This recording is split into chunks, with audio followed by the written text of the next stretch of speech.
In this episode of old ass games that only I care for some reason, we will take a look at a little known curiosity that was released in the early years of PlayStation. Rosco McQueen, or Rosco McQueen Firefighter Extreme, as it was later released in the NTSC territories, is an action platformer with a twist, where the titular firefighter, Rosco McQueen, has to prevent the tallest skyscraper in the world from collapsing as it becomes the target of a terrorist attack. Basically, think Die Hard combined with Demolition Man. Come on, is this the best you can do? But, you know, for kids. After a really nice, if short, cutscene where we get to see our protagonist recklessly heading into the danger zone, something that he really shouldn't do when dealing with an actual fire, which the game will hypocritically remind you of at nearly every step later. For now, after quite a long loading screen, both the player and Rosco reach the building's lobby, which serves as a diegetic main menu. It is surprisingly cozy in here for a place that, is currently on fire. At first I was a bit bummed that I couldn't move with an analog stick, but after checking out the lobby's computer I was both overjoyed and surprised to notice the calibrate option, allowing for far less cumbersome movement, and precision is very important in this game. Not only that, if you wish you can reconfigure the face buttons to suit your playstyle. Controls are simple and the default scheme is perhaps the most optimal, but it's just nice that the developers from Slippery Snake Studios gave their players the possibility.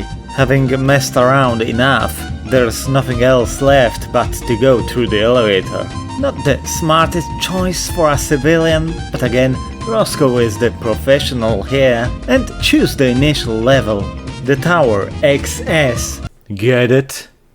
Get it? Is split into 15 levels, and those are split further into 6 themed sections: Laundry, Car Shop, Electronics Shop, Leisure, Residential, and Runaround, which is the final level involving the maintenance guts of the building.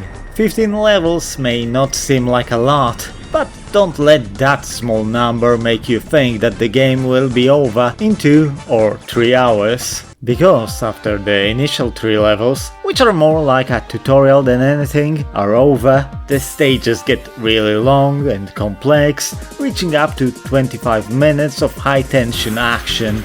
For better and for worse.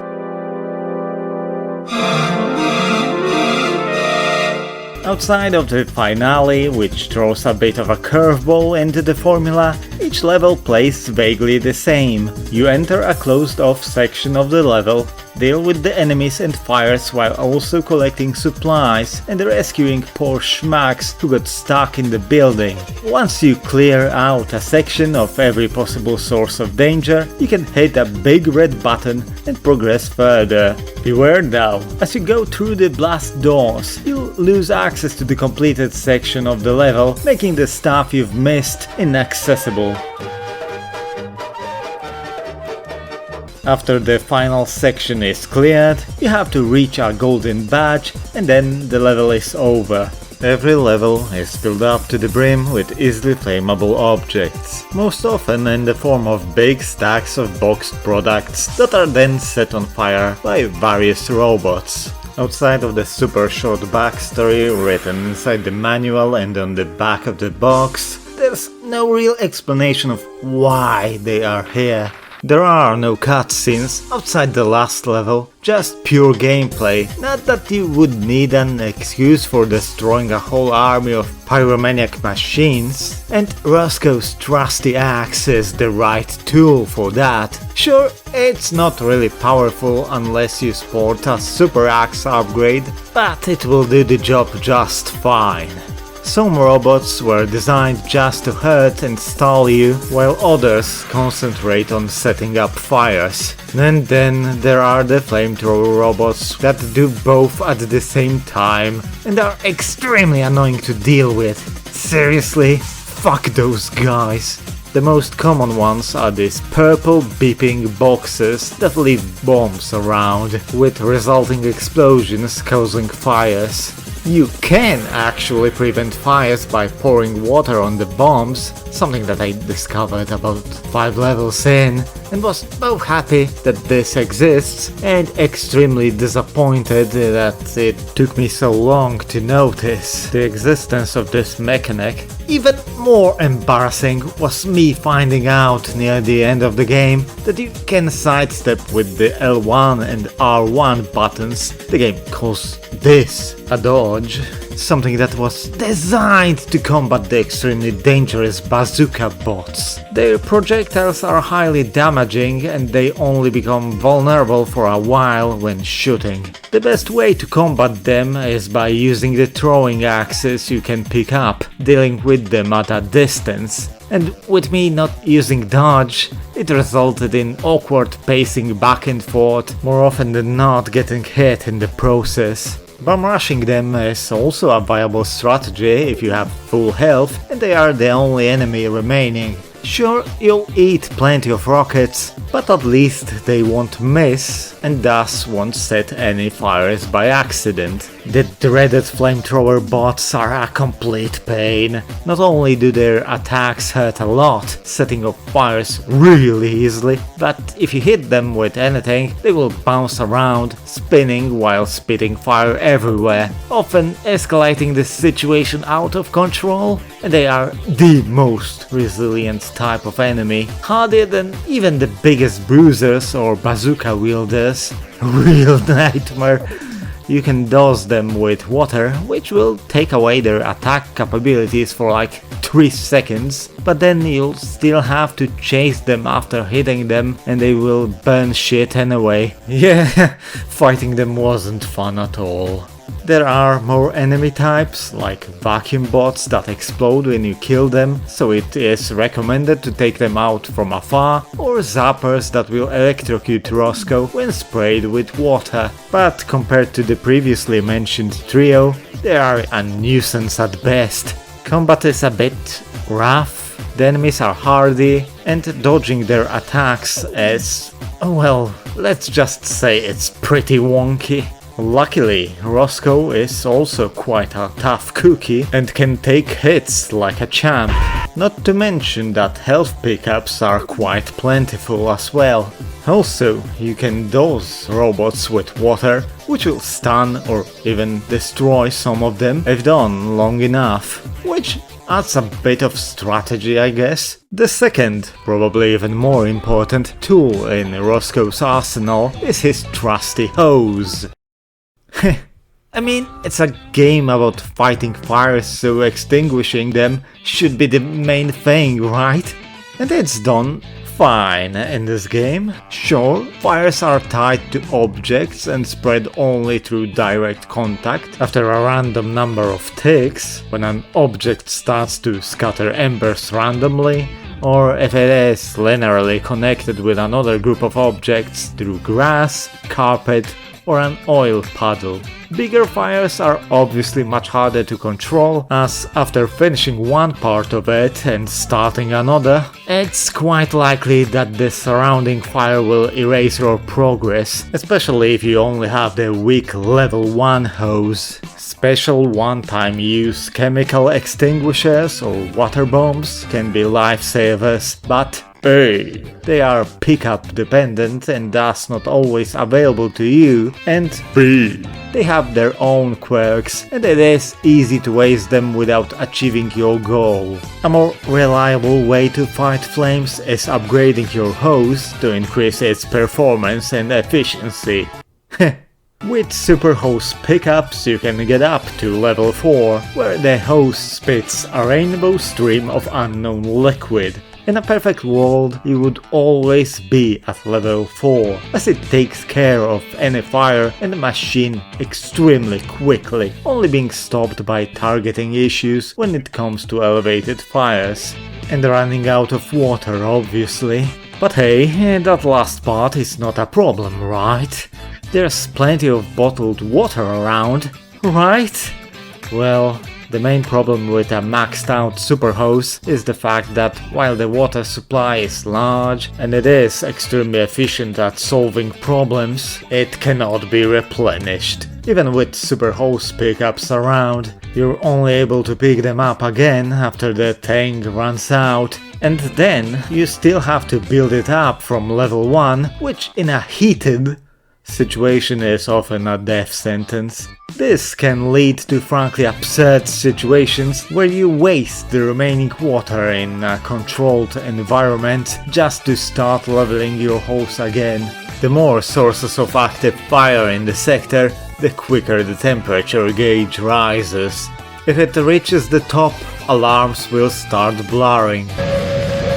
If you don't cool the situation by putting out the last active flame, well, the whole building will fall apart and you will have to start again. And while it is really hard to get to the boiling point during the first levels, the further you go, the easier it is for things to get out of hand quickly, forcing you to salvage the situation fast, often with sirens roaring into your ears. Yeah, things often get pretty hot. Did you know water extinguishes flames not by cutting off the air supply? That's a very popular misconception. I mean, it kind of does, but that's not the main mechanism. It's all about the energy loss. Heating up water to its boiling point takes a lot of energy that otherwise could be used to keep the flames going. Basically, fire has to do double duty, vaporizing water and burning the object. Fire has problems spreading onto wet surfaces because water is an excellent heat sink. Rosco isn't alone in his journey through the XS. At all times, by his side, there's Digit, his trusty robotic companion. Not only does she comment and hint at things, which can be both helpful and annoying at times, but she also maps the area for you each time you reach a new section of the level. You can access the map by pressing select, and let me tell you, it is really useful, especially once levels start to get huge and you get all sweaty from the rising temperature. Seriously, it's one of the best maps I ever seen in a video game. Her other function is saving civilians who got stranded inside the building. You just need to come close to them and Digit will do the rest. Once Digit starts beaming them up, they are safe and nothing bad can happen to them anymore. Because yeah, if you take your sweet time, people can and will die. And in their place you'll find a tombstone. Finding one for the first time is a pretty sobering experience. Robots don't target civilians directly. They will kill people either because of the fires they wanted to set, or when someone gets in the line of fire between them and Rosco. Saving everyone on a first run is pretty much impossible, as often you have to rush to save them as quickly as possible, as the time between life and death is pretty short. So better be ready to hear the pained screams of innocents signaling their deaths. When not standing directly in harm's way, civilians were placed by the developers in spots that are annoying or straight up dangerous to get to.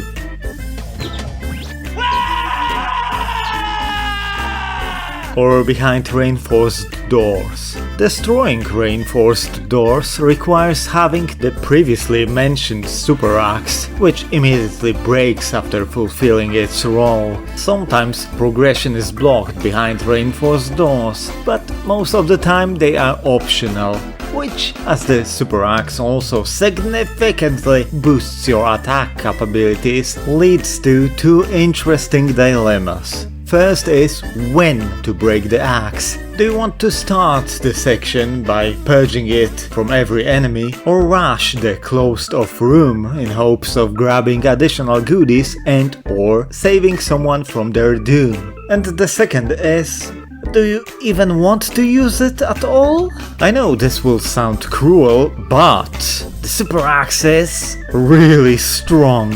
Especially if you keep one that is located near the beginning of a level. But yeah, I like how super access are basically keys in this game, but at the same time, they are extremely useful and you always welcome them with open arms. Sure, skipping a reinforced door will most likely lead to the death of a virtual person, but you know what consequences that brings? Absolutely nothing! Outside of the level's final score. And the scoring ceremony at the end of every standard level is also a sight to see. You are scored by how effective you were at preventing the stage's goods from burning, which, I mean, good luck with that. You also get to see all the people you saved cheering.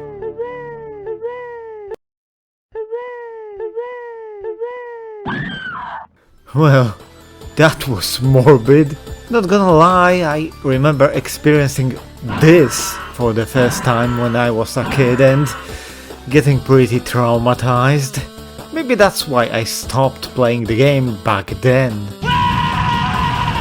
Oh yeah, we finally got to the storytime segment where I will tell you why this game is important enough to me to warrant wasting my, and by extension yours too, time producing this video. The thing is, it never really was that important. I mean, the only memorable thing about it was it being one of the 3 non-pirated games I owned as a kid, before my cousin gave me his meager collection and I got into the whole self-destructive cycle of searching for rare or interesting games, spending exuberant amounts of money on them to add them into my hoard. My first one was the original Command & Conquer, which my dad got for free from a friend. It wasn't the most exciting game for a 7-year-old boy though, so I traded it for an original copy of Final Fantasy VII. I don't know why it caught my attention when I was visiting that pawn shop, but it did, and it kind of changed my life, pushing me into JRPGs. I didn't get far, as I couldn't find my way through the junkyard in Sector 5 slums. Yeah, I was even more stupid than I am now. Eventually, I traded it as well, this time for a pirated copy of Final Fantasy VIII. And you could say that it was a bad deal, but Final Fantasy VIII rocks. And I actually managed to finish it with a guide, but still. And that FF7 copy that I traded it for was Platinum anyway, and Platinum series games look terrible. I hate them with a passion.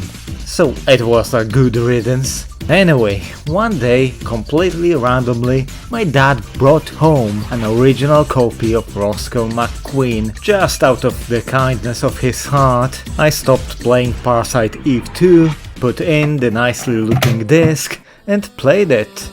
It was alright.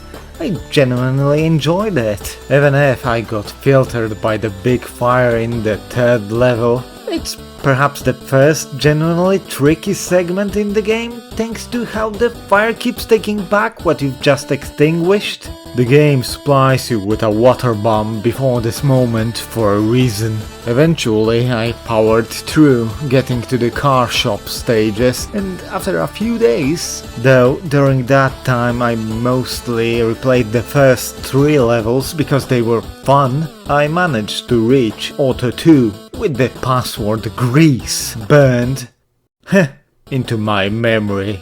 I returned to playing other games and forgot about my firefighting friend. Sometime around 2005 I made the biggest mistake of my life. Well, in retrospect it wasn't all that bad. I simply sold nearly every pirated game I owned, alongside most of the accessories like a second controller or memory card, leaving only my favorites out of the purge. My dad used the money he got from that, a pittance but still, to upgrade my PC. and thus Rosco and I parted ways. Rosco McQueen was never a particularly successful game.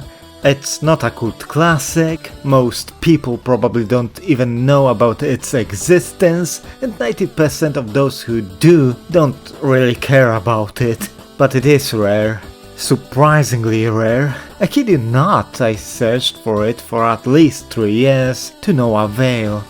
Until there it was. And for a relatively good price too. And the game would have been shelved for all eternity after being unpacked and checked out for its completion, if not for one thing. It was the exact copy I sold. It returned to me after 20 years of separation. Destiny brought us together.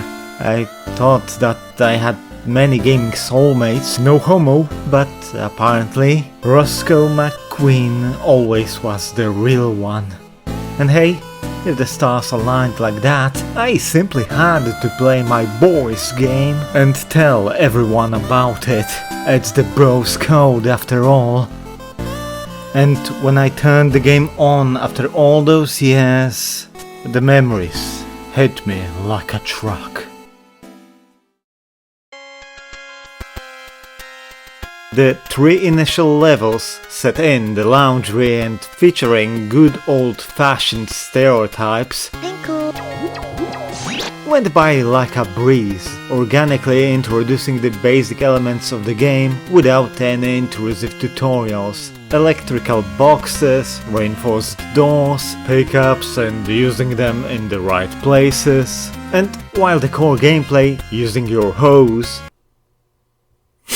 to remove fires and axing everything else, remains consistent throughout the whole game, every level tries to introduce something new or put a different spin on things that are already well known. During the auto shop levels you'll be introduced to conveyor belts and surfaces that can spread fire to other parts of the room and are a pain to stop from burning. By the way, Slippery Snake Studios, I see a certain obvious missed opportunity. The electronics store levels introduce electrical fires. If you see a blue flame in the game, you have to use a special extinguisher or Rosco will get painfully electrocuted, which is great! Thematically accurate, spices up the gameplay a little bit and could remind kids that pouring water on things connected to an electrical source is a very bad idea. It drains your health like no tomorrow, both in game and I suppose IRL too. So why there are no oil fires where dosing the source with water actually spreads the fire further? Then again, there are enough things in this game to screw you over already.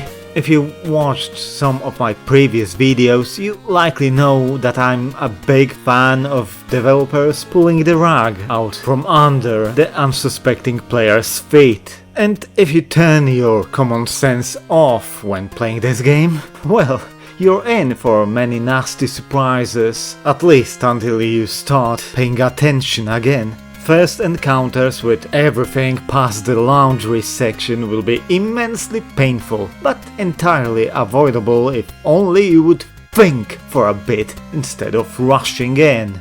The bombs are introduced fairly early in the game. The first is encountered in the 6th level, the finale of the car shop theme. The game doesn't really tell you how to deal with it. You will probably try pouring some water on it for a while, see that it doesn't seem to do anything, and try something else, by which I mean hitting it with an axe, with predictable results. Yeah, hang in there, Rosco. It was so funny that I couldn't be mad at it, or myself. I mean, deep down of course I knew how that would end, but I had to try, that's the human nature. You are actually supposed to continuously douse the bomb with water for it to be deactivated. The game just does an extremely poor job at signaling you that the water does something. Or, you know, you can just kind of ignore the bombs and let them go off.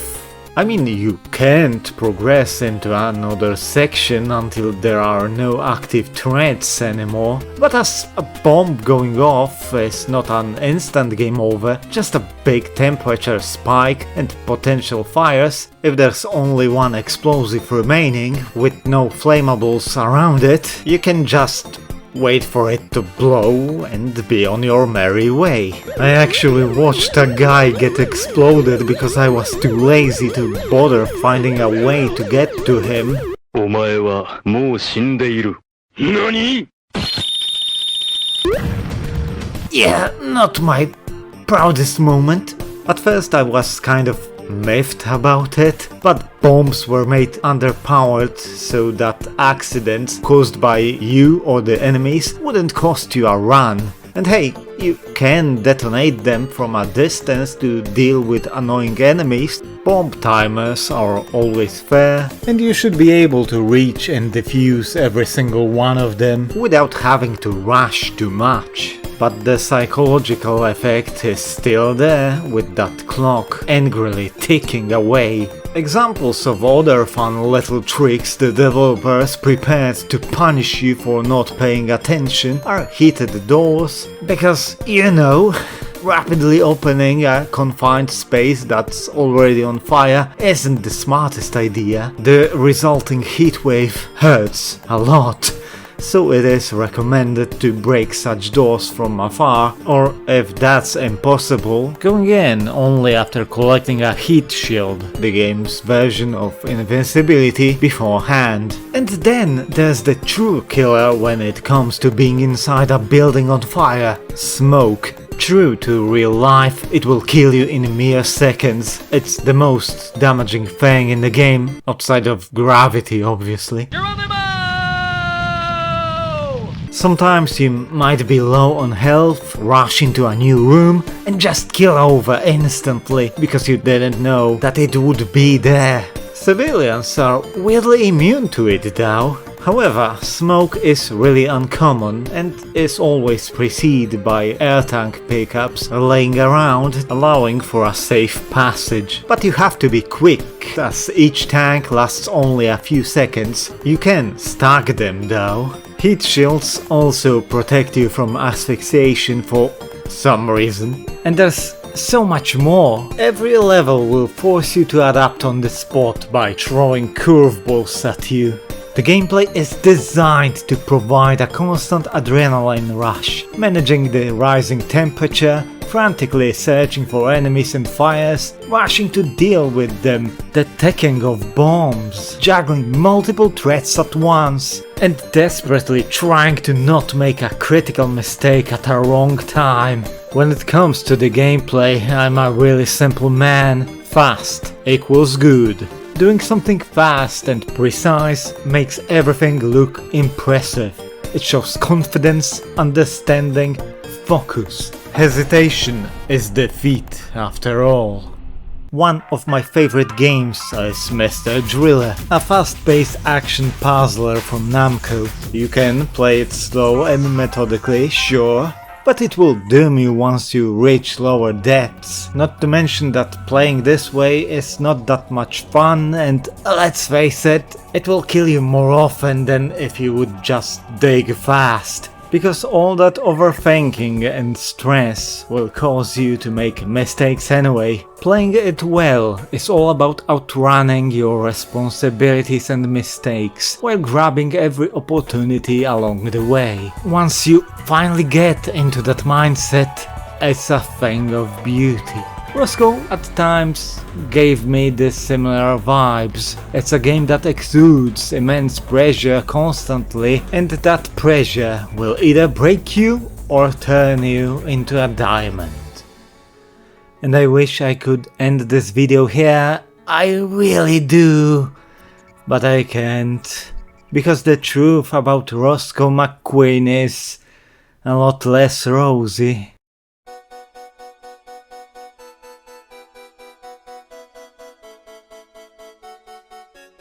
You remember how I said I reached Auto 2 and stopped playing? Honestly, I'm proud of past me for even getting that far, because the auto levels are dreadful. The laundry section is super basic, making sure that outside of one instance you won't get overwhelmed by anything. Nice and easy, and by the time you finish it you know how the game works. And then the car shop levels arrive and immediately demand precise platforming. The controls are fine and responsive, so you feel pretty confident about making daring jumps, and then you fail. Because of issues with collision detection and the fact that your platforms, instead of being flat surfaces like everything up to this point, are these blocky messes resembling cars. You have to land perfectly or you'll slide off. And if you slide off, Rosco dies. No losing a bit of health and respawning, just straight up death. You can continue, but all it does is restarting the whole stage.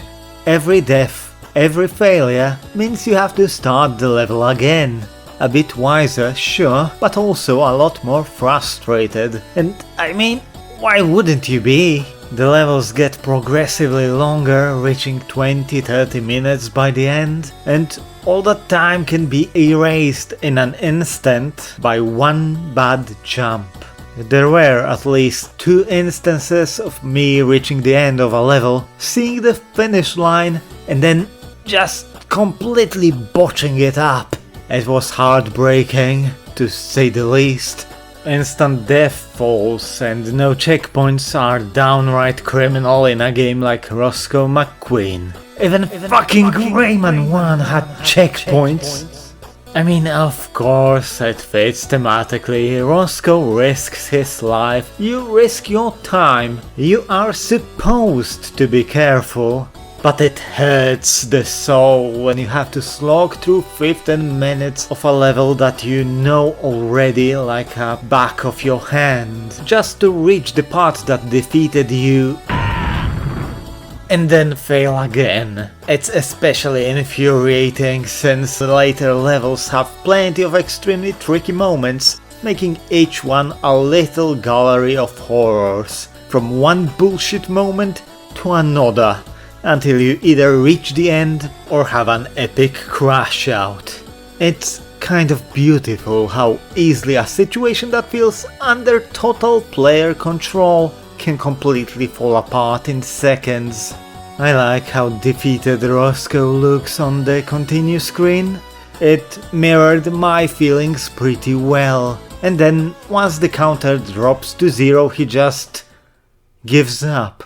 Considering that the people who weren't saved explode during the stage complete segments, I was surprised how tame this was. This, combined with the creepy void, no music, and Rosco being saved by Digit if the player actually continues, makes the whole thing feel like Rosco is trapped in his own personal firefighter hell, trying to save people but constantly failing. Because this game is hell, alright, grueling, full of flames, and populated with mechanical demons designed to torture you. There are 2 major difficulty spikes. Don't get me wrong, there's plenty of bullshit in between that will make you scream, but nothing compares to Auto 2 and Residential 2. Those 2 levels made me suffer for hours, making me seriously consider skipping these levels through the password system. But I didn't. I persevered. I mean, I wouldn't be able to say that I finished the game completely if I did just that, wouldn't I? Auto 2 becomes insufferable with the jumps, while Residential 2, the final standard level, is just a long gauntlet of brutal enemy encounters, confusing layouts, and areas that are hard to control once they catch fire. With all that seasoned with annoying jumps, of course. Every section feels like a test of patience and precision. I still shudder at the thought of bazooka bots in the final stretch of the level. Compared to those 2, Harold's and the leisure levels are actually fun. Fun, intertwined with moments of severe pain, but still more motivating than demoralizing. I would like the game to be more direct in places though. I wasted minutes trying to figure out how to deal with the boomboxes in Harold's. You have to destroy these music boxes, which on one hand makes sense, but also the game rewards you with a better score if things are left untouched, making it kind of counterintuitive. Or realizing that I couldn't progress until the laundromats were fully extinguished, even though other environmental hazards could be simply skipped, or discovering that manholes aren't just textures purely for show, but a valid entry points. Now, to be fair, the in-game TVs show that this is the case. Sucker punches from the game stop being cute in later levels, where repeating multiple annoying segments becomes simply exhausting. At least the set pieces and level design are genuinely great once you understand them, and thanks to the difficulty you will get to know them very well. Levels are large, the later ones have intersecting routes, there are optional areas full of goodies, but you have to be extremely careful whenever you see an item in a weird place, because going for one of those often leads to death, or at least an elevated heart rate. Seriously, the developers bait you constantly, especially in the later stages. And I refuse to believe it wasn't intentional. And truth be told, the extra pickups aren't even that amazing. Sure, they can help you up when you're in a pinch, but like with most video game consumables, you feel like you should save them for the mythical later, which then never comes. And there's another major gripe. You don't get to keep anything between levels. Every stage starts with Rosco back at level 1 hose and a standard axe, pockets empty. Every level was clearly designed around that philosophy and supplies you with helpful items as you progress. This was a must considering that the game features level select and a password system, but is the ability to keep your shit when going to another level or after loading your save file that unreasonable to expect? With the way they did it, the items, especially those near the end of the level, feel much less worthy of your time and effort. After finally triumphing over the dreaded Residential 2, the player is then rewarded with the only real cutscene in the game, where Rosco meets Sylvester T. Square, the mastermind behind the destruction of the Tower XS. He is the cowboy guy whose portrait could be seen in the lobby for some unexplained reason. I always assumed it was Rosco in a costume, and honestly that makes about as much sense as anything else here. The cutscene is basically a nothing burger. The villain just brags, then scurries away, while everything explodes and the screen goes black.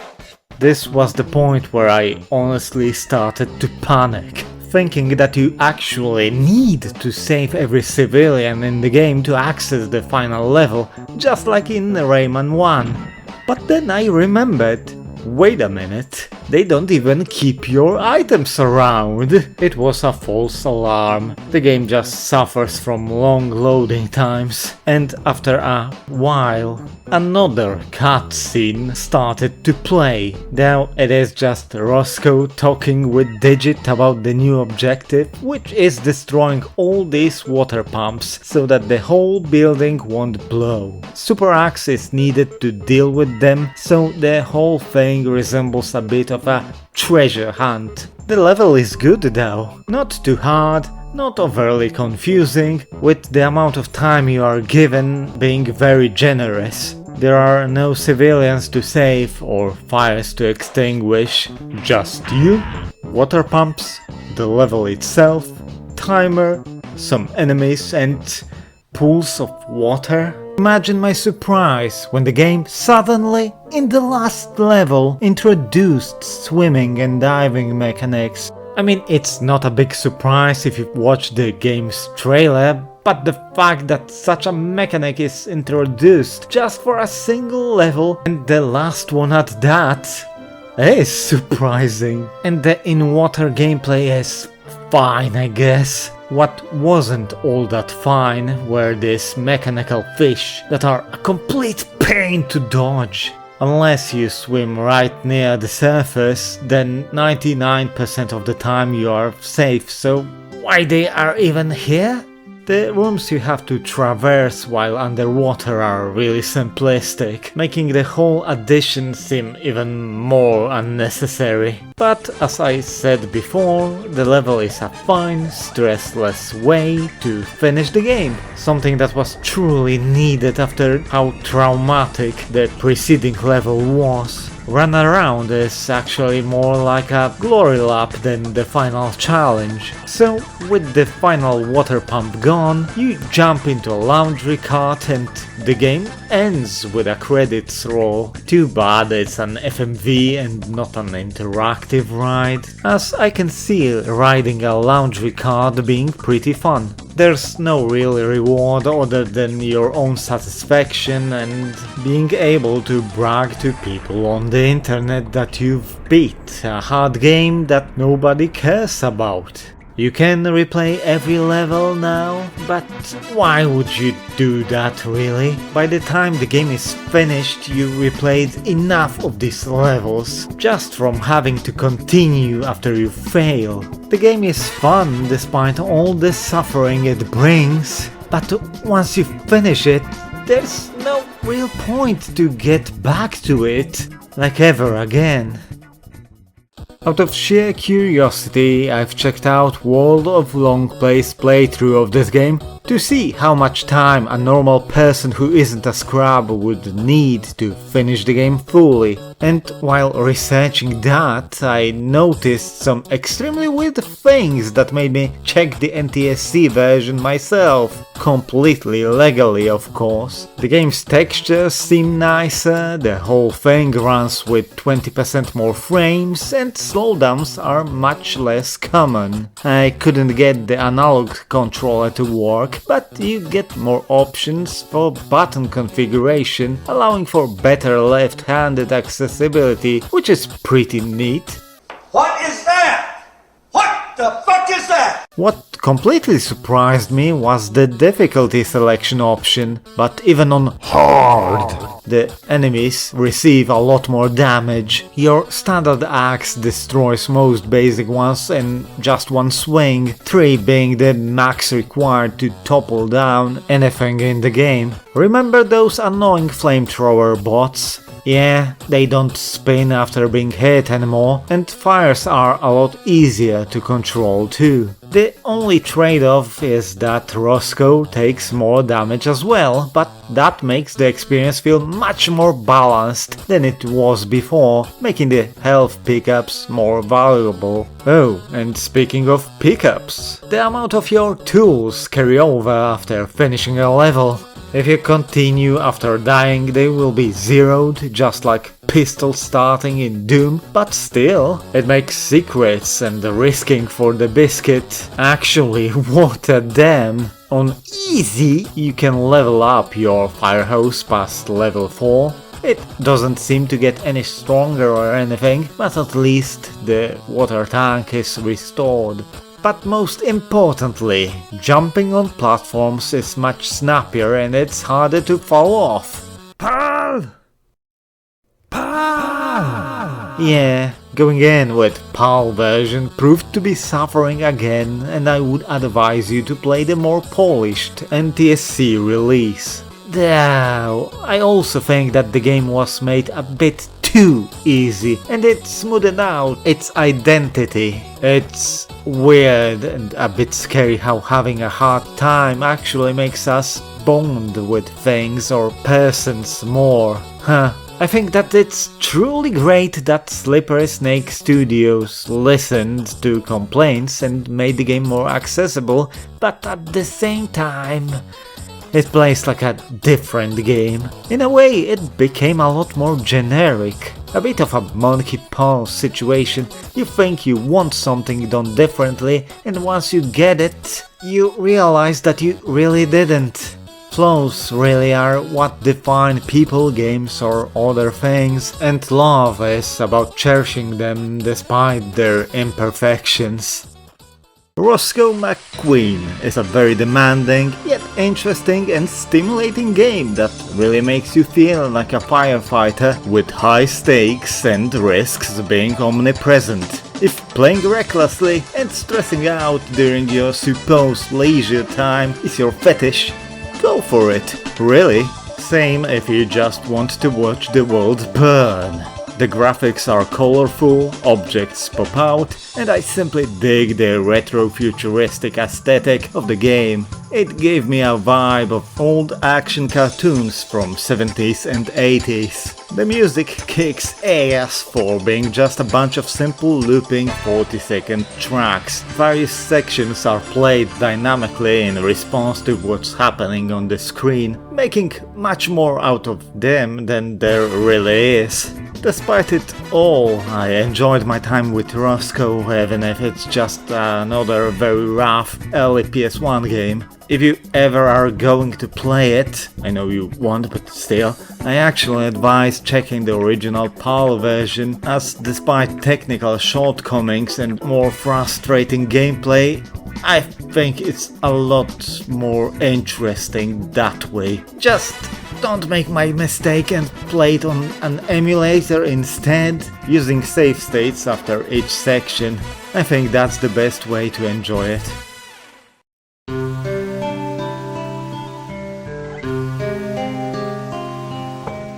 But I actually advise you against playing it either way. Rosco McQueen was the first and at the same time last game of its developer Slippery Snake Studio, as even the more polished NTSC release failed to be successful. It is a charming, in some places really innovative, little adventure that at the same time feels and plays extremely average, because despite dashing looks of its protagonist, that's exactly what Rosco McQueen is. An average title in a sea of many games more worthy of your limited time. And that's fine. I find it extremely funny that a silly game that no one really cares about helped me realize things I had problems accepting. It is completely fine to be average. It is completely fine to fail. And even if you think that you are a failure in the eyes of many, remember that there always will be at least one person who cares or cared about you at some point. And that's what makes existence truly valid.